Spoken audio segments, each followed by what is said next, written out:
एक मुसलमान दूसरे मुसलमान को डैमेज करने की मंसूबे तैयार कर रहा है, एक मुसलमान दूसरे मुसलमान की पीठ पीछे गीबत कर रहा है, एक मुसलमान दूसरे मुसलमान की पीठ पीछे शिकवा शिकायत कर रहा है। सिर्फ आम मुसलमानों की अब बात मत कीजिए, मैं खुले जुमले में मुझे बोलने दिया जाए। ये तो बीमारियां आम मुसलमानों के अंदर पाई जा रही थी कि चौराहों पे बैठ करके मुसलमान दूसरे मुसलमान की गीबत किया करता था, चुंगलखोरी किया करता था।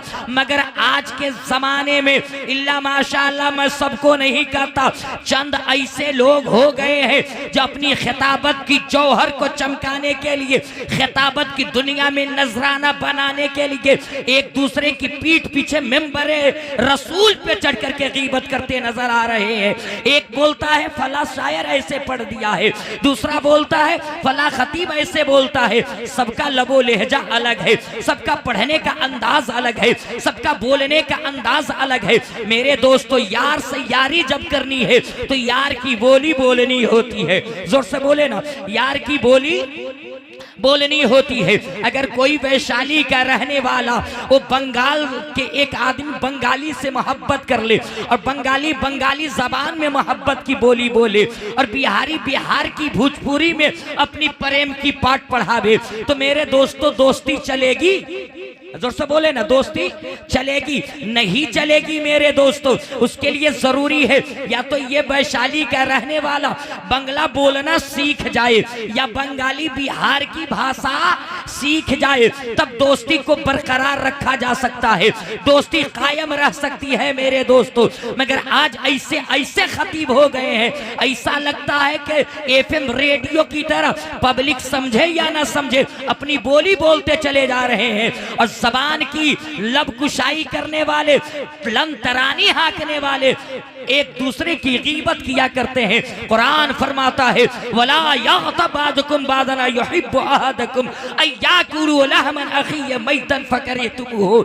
एक मुसलमान दूसरे मुसलमान की पीठ पीछे गीबत न करे, शिकवा शिकायत न करे, चुंगलखोरी न करे। मेरे दोस्तों, गीबत करने वाला ऐसा है कि अपने मुर्दार भाई का गोश्त खाया करता है।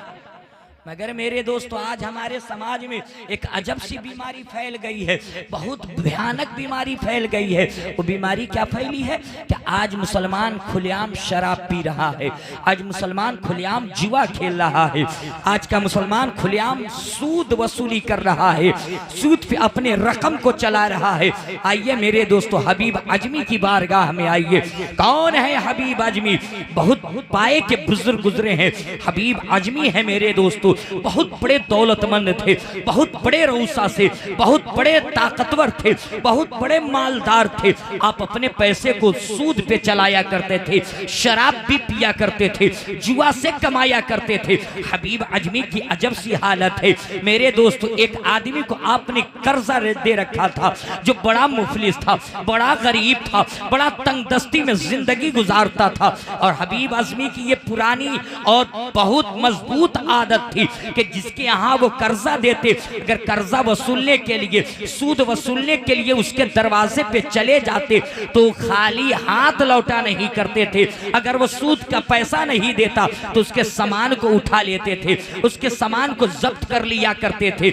उस गरीब को पैसा हबीब आजमी ने दिया है और वो गरीब जिंदगी गुजार रहा है। चंद महीनों के बाद हबीब आजमी उस गरीब के दरवाजे पे पहुंचे, आवाज दिया। वो मुफलिस, वो मजदूर, वो गरीब मजदूरी करने चला गया है, मगर उस मजदूर की बीबी अपने आंगन में एक बकरे का सिरा रख करके उसको बनाने की तैयारी कर रही थी। उस मजदूर का बेटा बड़ी तैयारियों से बैठा था कि मेरी माँ जब सिरे को पकाएगी, इस गोश्त को पकाएगी तो बड़े अच्छे तरीके से हम लोग खाएंगे। इसलिए कि कई महीने गुजर गए हैं, हम लोगों ने गोश्त का एक टुकड़ा अपने मुंह में नहीं डाला है। हबीब आजमी अजमी उसके दरवाजे पे पहुंचे हैं, आवाज को दी है, आवाज देने वाले आवाज दी है, अंदर से आवाज आई नहीं है। कहा तुम कौन? कहा मैं उनकी बीवी बोल रही हूँ। कहा मैं सूद का पैसा वसूली करने के लिए आया हूँ। कहा अभी वो नहीं है, जब वो आएंगे तो आइएगा। कहा हबीब अजमी की यह आदत नहीं है कि खाली हाथ लौट के घर चला जाए, जो कुछ होता है मुआवजे के तौर पे मैं लेके चला जाता हूँ। अंदर झांका आंगन में, हबीब अजमी ने तो देख क्या रहे हैं कि आंगन में एक बकरे का सिरा रखा हुआ है। कहा ये सिरा मुझको दे दे, इसलिए कि हबीब अजमी बड़ा जालिम आदमी थे, बड़ा तंग मिजाज आदमी थे। सिरे को अपने हाथ में उठा लिया और लेकर के घर चले आए। सिरा को बनाया है, अपनी बीबी को दे दिया कि इसको हांडी में पकाओ। बीबी बनाने लगी है, इधर हबीब अजमी अपनी बीबी से बातें कर रहे थे। इतने में हबीब अजमी ने कहा बीबी जरा सा जाकर के हांडी के ढक्कन को हटा तो और देख तो पका कि नहीं पका।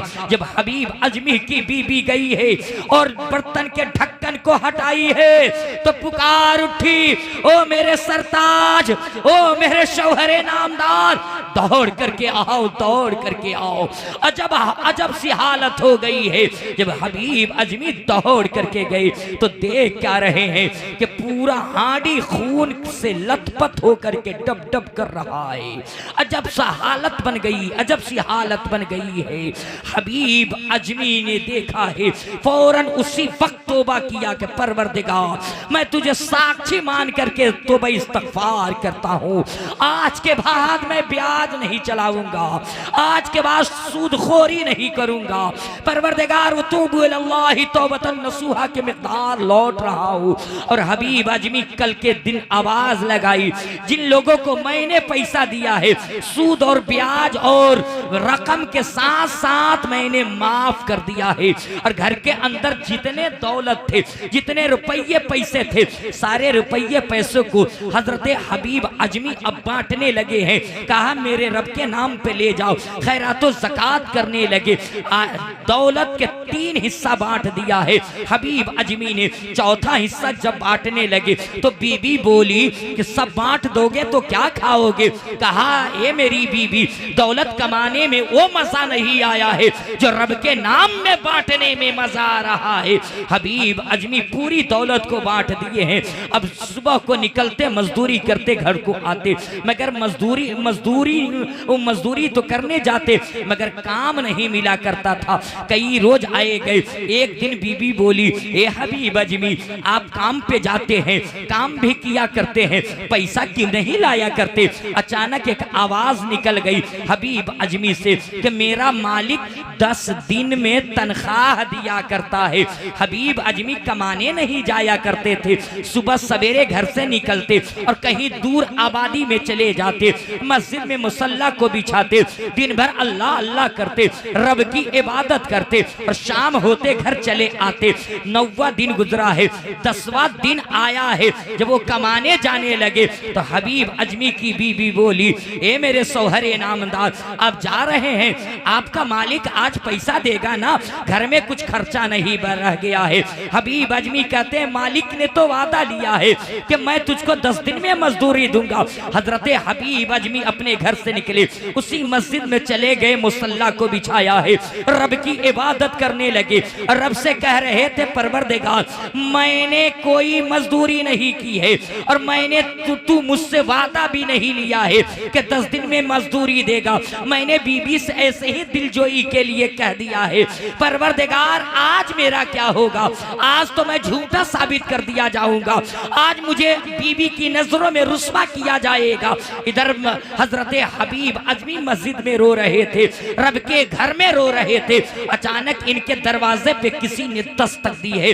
बीबी ने दरवाजा खोली, खोलने के बाद आने वाले ने कहा ये आटे की थैली, ये चावल की थैली, ये सब्जी की थैली है, ले लो और ये रुपया भी ले लो, हबीब अजमी ने भेजा है। आने वालों ने दे करके चला गया। शाम को वो आए हैं, जब हबीब अजमी तो देख क्या रहे हैं, घर में ताजा ताजा ताजा रोटी पकी हुई है, सालन की खुशबू भी आ रही है। हबीब अजमी बोल उठे, ए बीबी ये खाना कहाँ से पकाई है? तो पलट करके बीबी जवाब दी, ए मेरे शौहरे नामदार, आपका मालिक बड़ा रहीम है, आपका मालिक बड़ा दयालु है, आपका मालिक बड़ा कृपालु है, आपका मालिक बड़ा प्रेम करने वाला है। आपका मालिक कह गया था कि जा हबीब अजमी से कह देना, हबीब अजमी ऐसा ही काम करता रहेगा तो उसकी ड्यूटी भी होती रहेगी और उसकी मजदूरी भी मिलती रहेगी। हबीब अजमी है जो रब के लिए वक्फ कर दिया है, तो रब गैब से खाने का सामान मुहैया कर दे रहा है।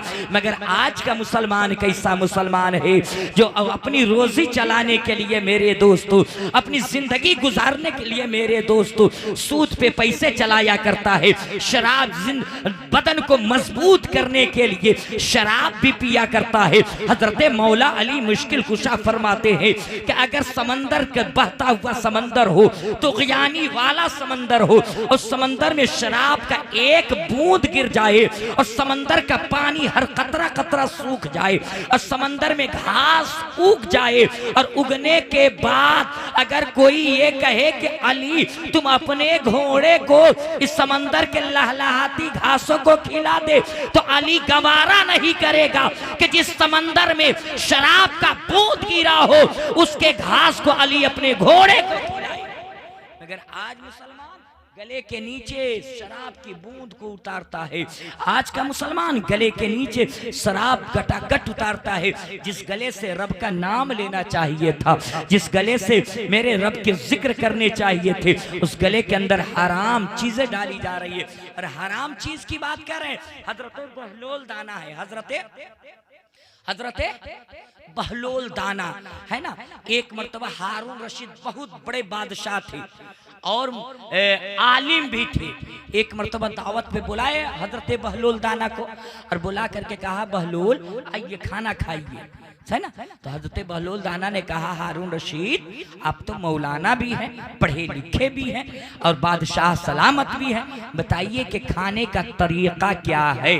खाने का तरीका जो सब बोले ना, खाने का तरीका क्या है? अच्छा खाने का तरीका क्या है चाचा? खाने का तरीका क्या है? कैसे खाया जाता है? आप लोग को पता है? हमारे यहाँ यही देखा ना जाता है कि मुसलमान जब खाना खाता है तो दस्तरखान बिछा दिया, हाथ को धो लिया और रोटी है तो रोटी को 4 टुकड़े कर लिया, छोटा छोटा टुकड़ा रोटी का तोड़ता है, बिस्मिल्लाह पढ़ा और मुंह में, ऐसा से बोलिए ना भाई कि आप लोग दूसरे तरीके से खाते हैं? दूसरे तरीके से खाते हैं क्या आप लोग? नहीं खाते तो जोर से बोलिए ना। खाने का हमारे यहाँ रिवाज यही है। हजरत हारून रशीद ने कहा कि हुजूर खाने का तरीका यही कि दस्तरखान बीचे हाथ धोले जाए, बिस्मिल्लाह पढ़े जाए, रोटी के टुकड़े तोड़े जाए, खाए जाए। कहा कि हारून रशीद अभी भी तुम खाने का तरीका नहीं जानते हो।